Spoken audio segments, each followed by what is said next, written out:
Hey guys, how you doing? I thought I'd take you through a game in the Sicilian Grand Prix today, which is pretty much textbook, I think, and it involves kind of your ideal setup when you're playing against black, and black doesn't know entirely what he's doing against the Grand Prix, and it's called the Caveman Attack. Pretty much everything goes quite smoothly, and you just throw everything, including the kitchen sink, at black's castled king. Okay, so let me take you through. My opponent's rated 1526. This is a 5-minute blitz, no increment. Okay, so this is the Sicilian, and I'm kind of sticking with this. I toyed with this. What is that? The Mengarini? I can't even remember. This kind of delayed wing gambit idea. No one goes for it. So I think at this level, it's probably not that good a weapon. But if I can really just drill the Grand Prix, it might work well. So we start with like the closed Sicilian.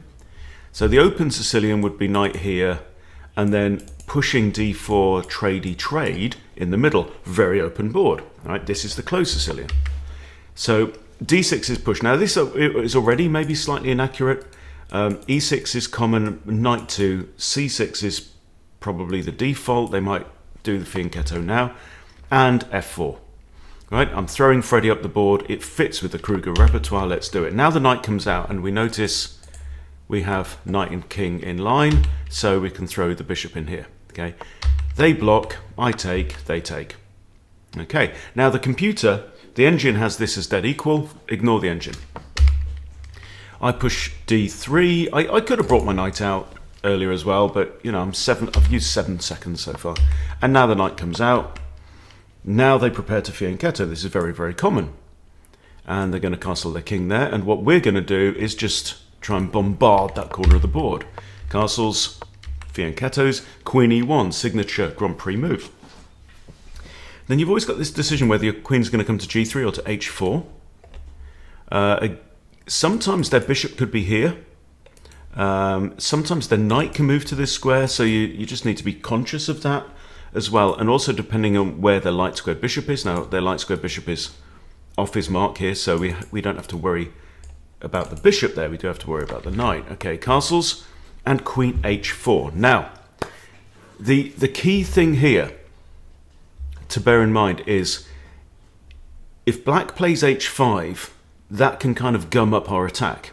So the principle is that at some point you're going to push f5, key Grand Prix move. You want to get your bishop into h6 first, before this pawn gets to advance. And obviously if they take, your queen takes, then the knight's going to come in, and you're threatening to mate on h7. All you have to do is get rid of the horsey, okay? Which is very possible, something like, you know, knight to here.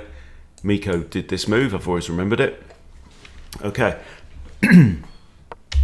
So opponent now pushes b5, kind of oblivious to the threat, and I push f5, this signature move. If they push here, you can just take, the bishop's pinned. They push again. I think, well, save the knight. I might use a spare horse later on, you never know. No reason to give up material for no reason. And this is just dumb. Dumb as a bag of hammers, really, to quote, oh brother, where art thou? This knight, why? This knight is doing a really important job. That is part of your king's bodyguard. He belongs on that square. He is defending h7. Now you've left the king as the only defender of h7. So that was definitely a mistake. Bishop flies in now. Okay, so if he takes, not great. If he moves away, he loses the rook. He's pretty much got to kind of stand his ground. The machine actually says you can take here right now. Let's see what he does. He pushes a pawn to e5. Okay, I bring in my knight. Yeah, which is the best move. Okay, and so what are we doing? I'm threatening to take the bishop. If king takes, it's checkmate. Okay, so what does he do? He attacks the knight, and now knight to e6 just comes with a fork on here. Okay, so that's your kind of brutalist caveman attack. Doesn't always go that well. But I just thought it would be useful to explain the principles of it, because I'm still very, very much learning this as well. So what else have we got here? Let's say he kind of saves the queen. You've even got a rook lift. And black is suddenly looking really quite defenseless there on the king side with his pieces arranged like this. This rook's not involved yet. So, yeah, all useful, all useful.